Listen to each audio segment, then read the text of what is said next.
Panguva ino imwe veterans ava under fire pamusoro pekuexposa kutanga mutungamiri wenyika macorrupt individuals vari linked to him vakaita sena Wicknonjivayo. Panapa zvaizotaurwa takunodiwa kureceiva mathreats zvatakuona kuti vakomana ava vagona vasiri safe.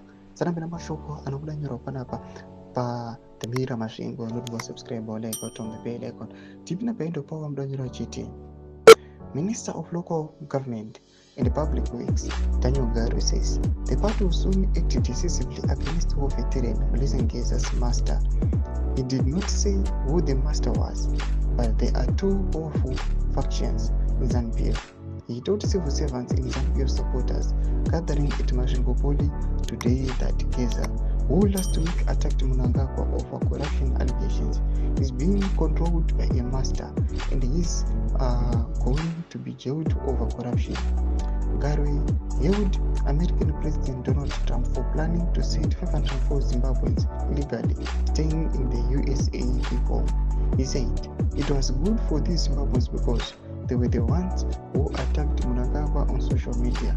Romashkwamda panapa anyoro atakunoti aiwa blessed Geza panguva ino akuma 1 tiona vakomana ava vachimuti aiwa why is he attacking our own president, why is he putting allegations of corruption on him.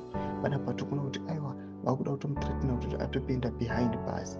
Chitiko chatikuona kuti vakomana ava yes kuataka mutungamiri wenyika, but panguva ino these guys kunyange vanhu vane imwe physical evidence nechokwadi.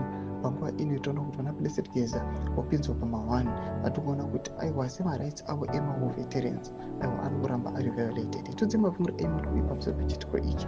Nyange mune section ino subscribe like on the bell icon.